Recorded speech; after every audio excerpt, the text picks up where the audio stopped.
लिट्टी चोखा तो आपने कई बार खाया होगा। मैंने भी बहुत बार खाया है, पर गांव के तरीके से बना करके ये लिट्टी चोखा अगर आप एक बार खाएंगे तो आप बार बार इसी तरीके से बनाएंगे। उपला जला करके हम मुंबई में तो ये नहीं बना सकते, तो चलिए देखते हैं हमने इसे कैसे बनाया है। हेलो दोस्तों, मैं हूँ एकता और देसी कुकिंग विद एकता में आप सबका बहुत बहुत स्वागत करती हूँ। बिल्कुल पारंपरिक ट्रेडिशनल तरीके से बनाया हुआ लिट्टी चोखा की रेसिपी लेकर आई हूँ, तो चलिए शुरू करते हैं। सबसे पहले अदरक, लहसुन और मिर्ची को हमें क्रश कर लेना है, एक दरदरा सा पाउडर करके तैयार कर लेना है। तो क्वांटिटी इसके मैंने ज़्यादा रखी है क्योंकि इसमें ही हम चोखा के लिए भी बनाएंगे। तो यहाँ पर हमने ले लिया है अच्छी खासी क्वांटिटी में लहसुन और साथ में 4 इंच अदरक का टुकड़ा बारीक काट करके और हरी मिर्च। तीखा आप अपने हिसाब से एडजस्ट करके डाल सकते हैं।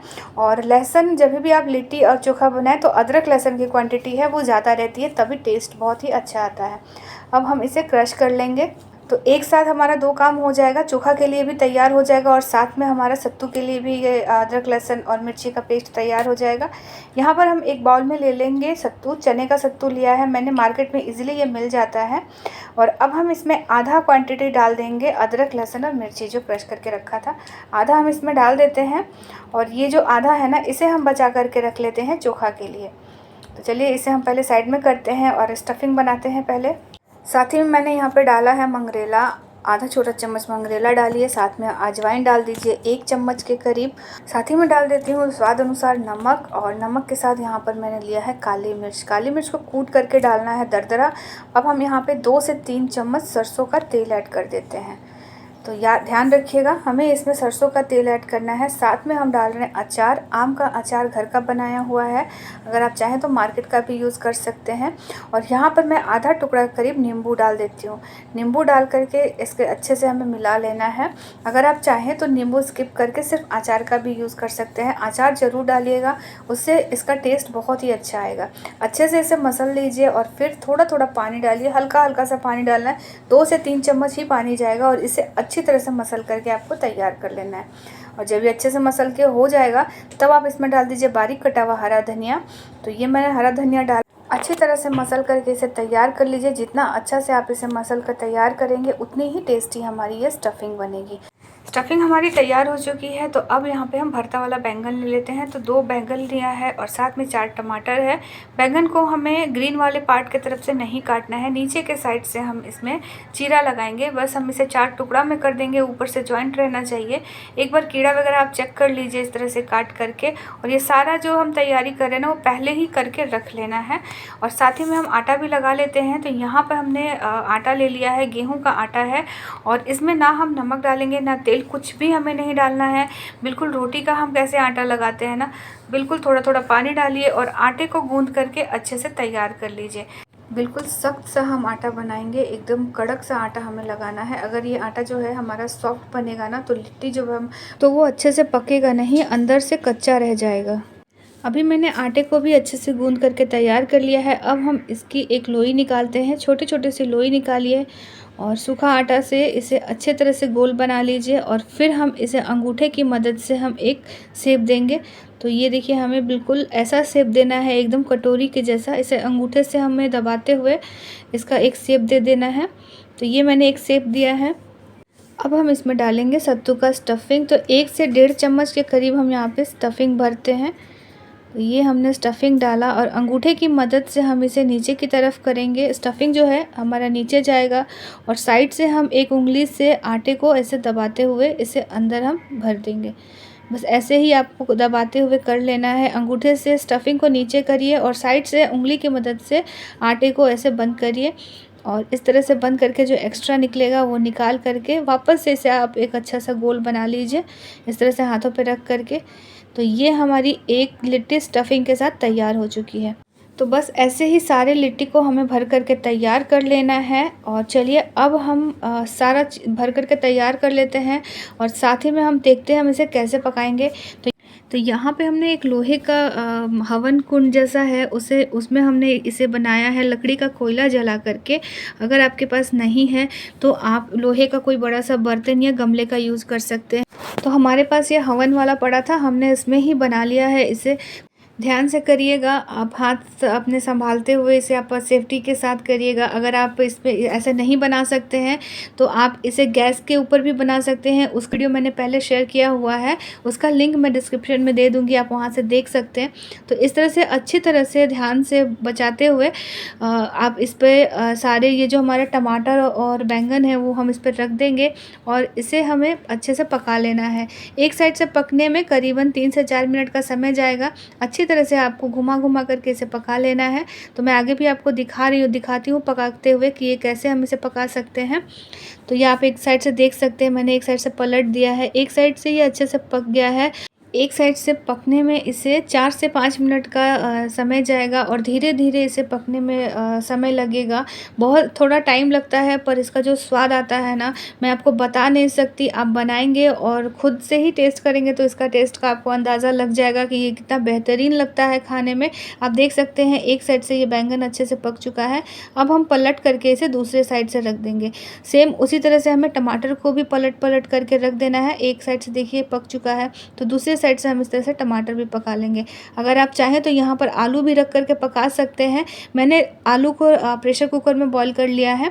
तो हमारे गांव में जब भी लिट्टी बनता है तो वो गोईठे पर, उपले पर बना करके तैयार करते हैं और आंगन में बनता है। बट मुंबई में तो हम इस तरह से नहीं बना सकते। बालकनी में मैंने इसे कोयले पर बनाया है। तो ये आप देख सकते हैं कितना बढ़िया हमारा ये बैंगन अच्छे से भून करके यहाँ पर तैयार हो चुका है। बहुत ही अच्छे से ये पक चुका है। अब हम इसे निकाल लेते हैं और इसे हम ठंडा होने के लिए रख देते हैं। और ये हमने सारा जो हमने लिट्टी भी भर करके तब सब तैयार कर लिया है। तो अब हम इसी के ऊपर एक-एक करके हम ये लिट्टी रख देंगे। ध्यान से करिएगा, अगर आपसे नहीं हो तो आप गैस पर इसे बना लीजिए। बहुत ही ध्यान से आपको इससे बनाना है। जब भी आप अगर इस तरह से बनाएंगे तो ध्यान से बनाइएगा। जब इसका आंच कम हो जाता है तो हम पंखे की मदद से हवा करके आंच बढ़ा सकते हैं ऐसे, और बहुत ही अच्छा सा ये टेस्ट आता है। तो यहाँ पे हमारा बैंगन और टमाटर अच्छे से भून कर तैयार हो चुका है। अब हमने यहाँ पर सारा लिट्टी डाल दिया है। तो पहले हम बैंगन निकाल लेते हैं और एक-एक करके ये स्टफिंग किया हुआ लिट्टी हम इसके ऊपर रख देते हैं। चारों तरफ से अच्छे से आप रख दीजिए। और आप अकेले कभी मत बनाइएगा, जब भी बनाइएगा 2 आदमी साथ में ही बनाइएगा, लिट्टी को उलटने पलटने में आसानी रहे। जब ऐसी कोई रेसिपी घर में बनती है ना, तो सबसे ज़्यादा एक्साइटेड बच्चे होते हैं कि क्या बन रहा है और क्या स्पेशल बन रहा है। उसमें उनका हाथ बहुत रहता है। तो यहाँ पे मेरी बेटी ने भी बहुत ही अच्छा सा स्टफिंग करके मोदक का शेप दे करके एक लिट्टी को तैयार किया। ये देखिए, अब मैं इसे भी डालकर उसे पका देती हूँ। बच्चे बहुत ही इंजॉय करते हैं ऐसी कुछ रेसिपी घर में अगर आप बनाते हैं तो यहाँ पर अब हम फटाफट से इसे पलटते हैं और दूसरे साइड से हम पका लेते हैं। और यहाँ पे आप देख सकते हैं इसे छोड़ना बिल्कुल नहीं है। लिट्टी को डालने के साथ ही फटाफट से आपको उलटते पलटते रहना है ताकि जले ना, और बराबर से ये लिट्टी चारों तरफ से सिक करके तैयार हो जाए। हाथों को अच्छे से बचाते हुए आपको करना है। और ये बहुत ही अच्छे से हमारा ये देखिए आप लिट्टी बन करके तैयार हो चुका है। जब ये तैयार हो जाएगा तो इसमें ही फट जाएगा, हल्का सा दरार दिखने लगेगा। बस अच्छी तरह से आप इसे सेक लीजिए कंटिन्यू चलाते हुए, मतलब उलटते पलटते आपको इसे अच्छे से पका लेना है। और जब ये पक जाएगा तो मैं आपको दिखाती हूँ। यहाँ पर 15 मिनट के बाद आप देख सकते हैं, मैं यहाँ पे आपको एक दिखाती हूँ। लिट्टी बहुत ही अच्छे से, इसमें देखिए ये दरारें आ रही हैं, हल्की हल्की सी दरारें दिख रही हैं। तो ये जो है हमारा लिट्टी पक चुका है और अब आप इसे अलग कर सकते हैं। ये लिट्टी हमारा पक के तैयार हो चुका है।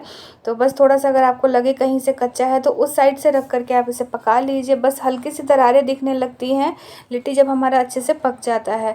इसे पकने में करीबन 10 से 15 मिनट का समय जाएगा और बहुत ही अच्छे से ये पक करके तैयार हो जाएगा। तो जिसमें दरारें ना दिखे उसे आप वापस से उसमें डाल दीजिए और थोड़ा सा और पका लीजिए। तो यहाँ पर हमारा कुछ लिट्टी जो है वो बनके तैयार हो चुका है। अब हम उसे साइड में कर देते हैं। और ये देखिए, मैं एक और दिखाती हूँ आपको, ये कितना अच्छा ये पक चुका है। ये चारों तरफ से ये फटा हुआ है और बहुत ही अच्छा सा इसमें दरार दिख रहा है। तो इसको अब हम निकाल लेते हैं। साथ ही में सारे जो जिस लिट्टी में हमें दरारें दिख रही हैं वो सारा हम निकाल करके अलग कर लेते हैं। और एक साफ़ कपड़े से या तौलिया से आप इसे पोंछ लीजिए। पोंछ करके आप इसे गर्मा गर्म सर्व कर सकते हैं। जब तक ये हमारा बैंगन भी ठंडा हो चुका है तो अब हम फटाफट से चोखा भी बना लेते हैं। चोखा बनाने के लिए सबसे पहले बैंगन को अच्छे से ठंडा कर लीजिए और टमाटर बैंगन जब ठंडा हो जाए तो इसके ऊपर का जो ब्लैक सब दिख रहा है ना, वो सारा हमें छिलका निकाल लेना है। अच्छे से बहुत ही आराम से ये निकल जाएगा, एकदम स्मूथ हाथों से ये निकल जाता है। ये आप देख सकते हैं, मैंने बस हल्के हल्के से साफ़ कर लिया है इसको। आप इसे पानी में डाल करके भी निकाल सकते हैं। मेरा तो ऐसे ही निकल जाता है। ये कितना अच्छा से एकदम लंबा सा, ऐसे एक बार ही निकालिए सारा लंबा लंबा सा ऐसे निकल करके आ जाता है हाथ में। बस इस तरह से आप निकाल लीजिए और निकाल करके टमाटर को भी ऐसे ही साफ़ कर लेना है। अब मैंने एक बाउल में ले लिया है। इन सबको आप चम्मच की मदद से या हाथों की मदद से अच्छे से इसे चूर लीजिए। तो यहाँ पे मैं मसल लेती हूँ और मसल करके अब हम इसमें आलू डाल देंगे। अच्छे से पेस्ट बना लीजिए इसका, बहुत बारीक नहीं, थोड़ा खड़ा रहे तो ही अच्छा लगता है। थोड़ा सा हम इसमें अब डालेंगे उबला हुआ आलू। तो 3 से 4 मैंने उबले हुए आलू यहाँ पर डाल दिया है। अब हम यहाँ पे डालते हैं अदरक लहसुन मिर्ची जो हमने क्रश करके रखा है, और साथ में डाल देंगे बारीक कटा हुआ प्याज। एक मीडियम साइज़ का प्याज ले लीजिए और यहाँ पर खूब सारा हरा धनिया मैं डाल दे रही हूँ। अब हम यहाँ पे तेल डालेंगे। तो तेल हमें 2 चम्मच के करीब डालना है। ये हमने सरसों का तेल यूज़ किया है। अगर आपको पसंद है तो आप डालिए, नहीं तो आप इसे स्किप कर सकते हैं। लेकिन तेल यूज़ करने से टेस्ट बहुत ही अच्छा और एकदम ऑथेंटिक लगता है ये चोखा।